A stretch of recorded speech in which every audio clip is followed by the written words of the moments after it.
Hello dear friends, आज हम discuss करेंगे DNA structure, structural difference between DNA and RNA, chemical bonds and history of DNA and DNA model.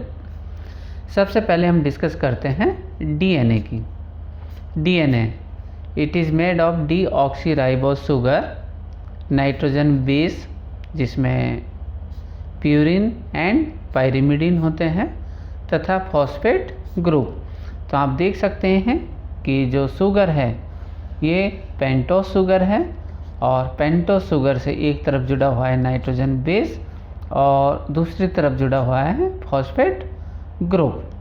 DNA की जो structure है इसमें carbon 1, carbon 2, carbon 3, यहाँ पर होगा कार्बन 4 और यहाँ पर होता है कार्बन 5।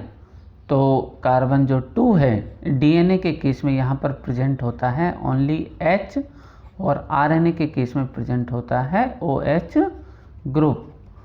या फिर हम कहें तो कि ऑक्सीजन एब्सेंट होती है इन डीएनए और इसके कार्बन 1 से अटैच होता है नाइट्रोजन बेस और कार्बन 5 से अटैच होता है फॉस्फेट ग्रुप। इसके बाद अगर यहाँ पर हम एक पेंटोस शुगर और बना दें इस तरह से, तो आप देख सकते हैं कि यह हमारा कार्बन 1, 2 और 3 था, ये 4 और ये 5। तो यहाँ पर ये जो 3 है ये बनाता है फॉस्फेट ग्रुप के साथ बॉन्ड, फॉस्फोडाइस्टर बॉन्ड। तो कार्बन 3 और कार्बन 5 इनके बीच में बनता है phosphodiester bond.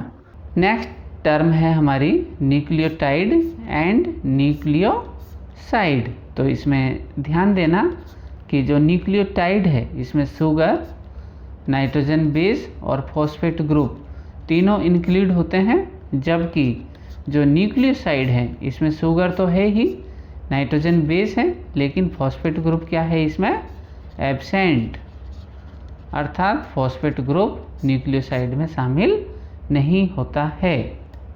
Purine and pyrimidine, nitrogen base को हम स्ट्रक्चर के बेसिस पे 2 पार्ट्स में डिवाइड करते हैं, purine and pyrimidine. Purine large size की होती है, इसमें 2 रिंग मिलती हैं और एग्जाम्पल है एडेनिन एंड ग्वानिन। जबकि पायरिमिडीन में ये स्मॉल साइज की है, 1 रिंग मिलती है और इसके एग्जाम्पल हैं साइटोसिन, यूरेसिल एंड थाइमिन। तो इसे याद करने का तरीका है CUT कट और ये इंक्लूड होते हैं किसमें, पिरिमिडीन में। नेक्स्ट इम्पॉर्टेंट पॉइंट है हमारा structural difference between DNA and RNA.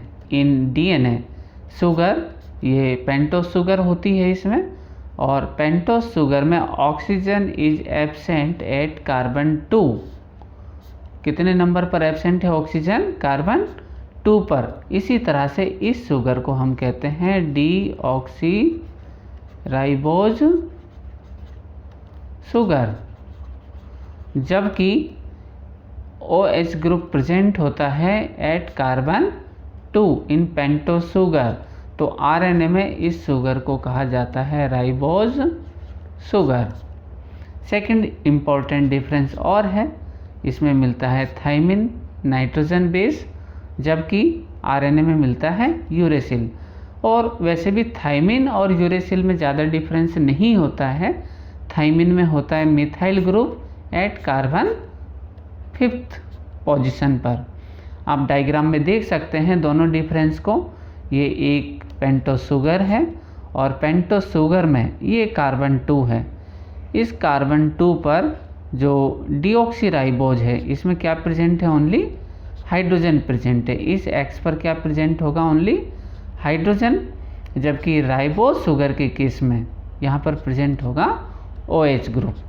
इसी तरह से थाइमिन एंड यूरेसिल, केवल एक जो ग्रुप है मिथाइल ग्रुप CH3 ये थाइमिन में प्रेजेंट होता है, तो ये डीएनए में प्रेजेंट है, और अगर ये एब्सेंट है तो ये नाइट्रोजन बेस टर्न हो जाता है किसमें, यूरेसिल में, और ये मिलता है आरएनए में। वैसे ये दोनों स्ट्रक्चरल डिफरेंस का मेन पर्पज़ ये है कि ये दोनों डीएनए को स्टेबिलिटी प्रोवाइड कराते हैं, और इसी स्टेबिलिटी की वजह से कि जो जेनेटिक मटेरियल है, पहले आरएनए डोमिनेंट था, मोस्ट ऑफ प्रिमिटिव्स में आरएनए जेनेटिक मटेरियल था, लेकिन ये धीरे धीरे चेंज हुआ, स्टेबल हुआ, और स्टेबल होने पर प्रेजेंट में मोस्टली जो लिविंग है सभी में जेनेटिक मटेरियल डीएनए है, और आरएनए तो केवल कुछ वायरसेज में ही बचा हुआ है।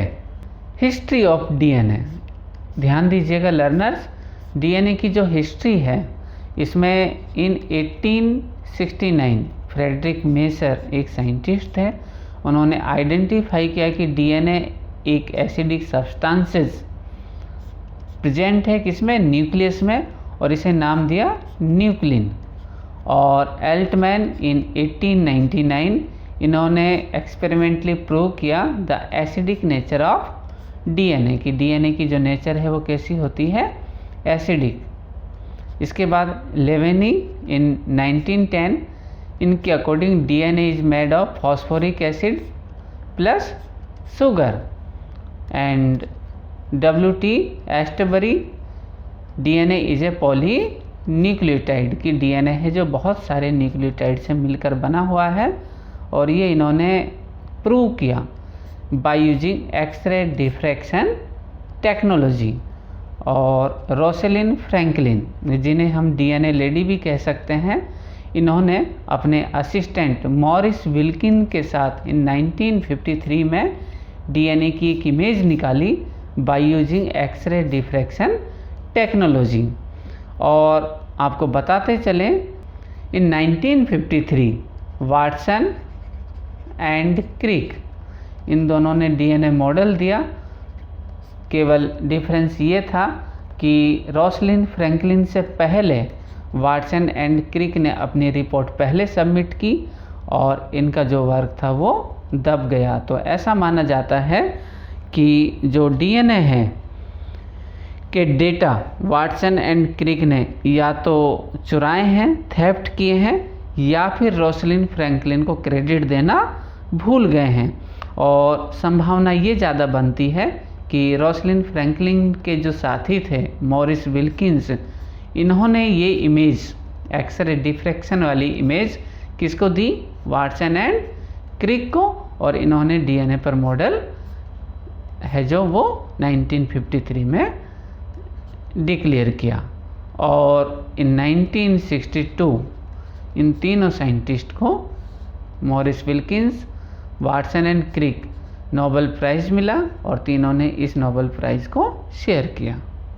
बॉन्ड्स इन डीएनए, डीएनए में 3 तरह के मुख्य रूप से बॉन्ड मिलते हैं, आप डायग्राम में देख सकते हैं, थाइमिन एंड एडेनिन, और इनके बीच में मिलता है हाइड्रोजन बॉन्ड। कह सकते हैं the bond between nitrogen base. Second bond है एन ग्लाइकोसाइडिक बॉन्ड, और ये मिलता है nitrogen base and pentose sugar.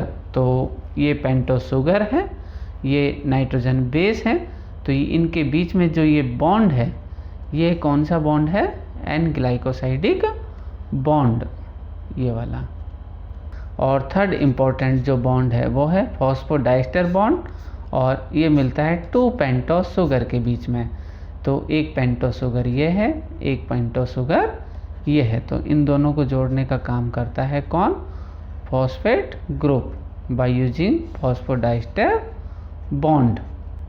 DNA model, तो ध्यान दीजिएगा learners, it is made of 2 nucleotide chain, एक चेन इसकी ये है, दूसरी चेन इसकी ये है। हेलिकल होती है, मीन्स आप देख सकते हैं हेलिकली, या फिर हम कहें तो स्पाइरली, ये कैसी है, कोइल्ड है।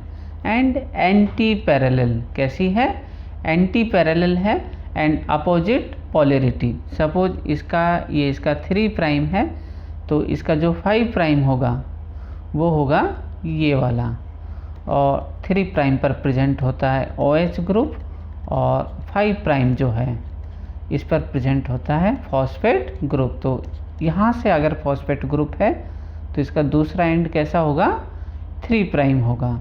तो ये दोनों क्या करते हैं, अपोजिट पोलैरिटी शो करते हैं। एक 3 प्राइम से चलता है 5 प्राइम की ओर जाता है, और दूसरा स्ट्रैंड 5 प्राइम से चलता है तो कहाँ जाता है, इसके 3 प्राइम की ओर जाता है।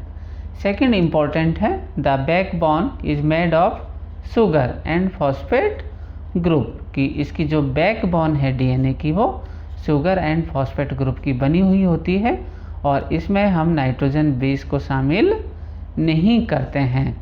एंटी पैरेलल पोलैरिटी होती ही है।